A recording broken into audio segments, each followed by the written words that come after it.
ભાવનગર શહેરના press road નજીક આવેલ ભૂતળા કારખાના નજીક યુવાનની હત્યા. રોહિત ઉર્ફે ગોપાલ બારૈયા નામના યુવાનની હત્યા.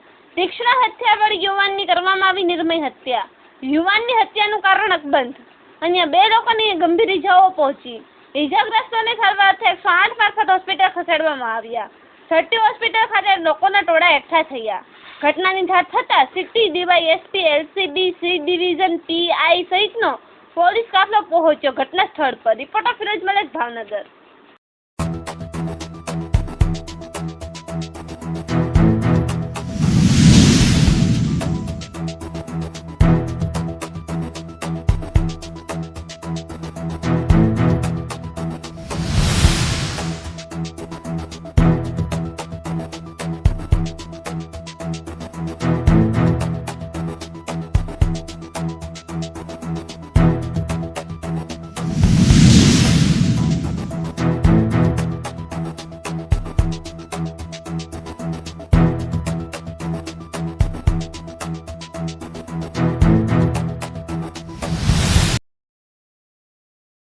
નામ ભરતભાઈ રમેશભાઈ વાજા.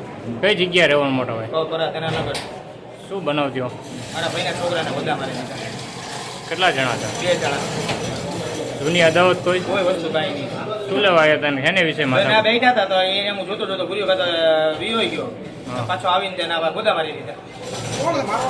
યુવરાજ ને ગૌતમ. યુવરાજ મનોજભાઈ પરમાર ને ગૌતમ મનોજભાઈ પરમાર. કેટલા જણાની ઈજા છે? ઈજામાં 3 જણા થઈ. શું નામ ઈજાગ્રસ્ત? ઈજામાં મને ભરતભાઈ ને થઈ, એક મનીષાબેન ને થઈ ને મારા ભાઈનો છોકરો 108 થઈ ગયો. શું નામ છે ભાઈ? રોહિત હિંમતભાઈ બારૈયા. કઈ જગ્યાએ રહેવાનું? કોપરા તેનાનગર. કોઈ વસ્તુ કાંઈ નહીં, જૂની અદાવત કોઈ નહીં આવે. અગરિયા વાડ વિસ્તાર જે છે ત્યાં મારામારીનો બનાવ બનેલ, જેમાં બાઇક લઈને જતા હતા તો શા માટે સામે જોવે છે અને કાતર મારે છે તે બાબતે જે રોહિતભાઈ, મનીષાબેન અને ભરતભાઈને આ કામના જે બંને આરોપીઓ જે છે ગૌતમ મનોજભાઈ પરમાર અને યુવરાજ મનોજભાઈ પરમાર દ્વારા છરીના ઘા માર્યા અને તેને ઈજા કરી. આ કામે જે ભોગ બનનાર રોહિતભાઈને સર્ટી હોસ્પિટલમાં લાવવામાં આવેલ અને સારવાર દરમિયાન તેનું મૃત્યુ થયાની પ્રાથમિક હકીકતે જાણવા મળેલ છે. આ કામે પોલીસ દ્વારા તે વિસ્તારમાં બી બંદોબસ્ત રાખી દેવામાં આવેલો છે અને આ કામે હાલમાં જે મરણ જનાર જે છે તેના જે વાલીની ફરિયાદ લેવાની હાલમાં કામગીરી ચાલુ છે. ઘટના બની છે એની અંદર કેવા પ્રકારનો બનાવ હતો?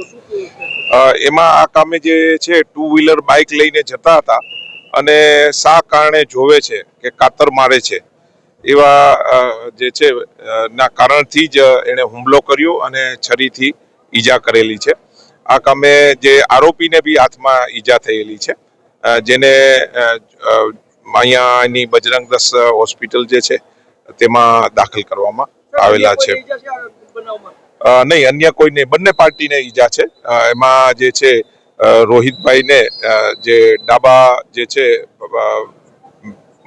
ભાગમાં, શરીરના ડાબા ભાગમાં છરીથી ઈજા છે.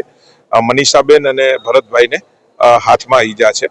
આ ઘટના છે એની અંદર ભાવનગરની અંદર અગાઉ પણ આ લોકોને કંઈક માથાકૂટ જેવી વાત સામે આવી. એ બાબતે પોલીસ તપાસ કરશે, પણ હાલમાં જે છે લો એન્ડ ઓર્ડરની સિચ્યુએશન અંડર કંટ્રોલ છે અને પોલીસ દ્વારા હાલમાં ફરિયાદ લેવાની કામગીરી ચાલુ છે. Thank you.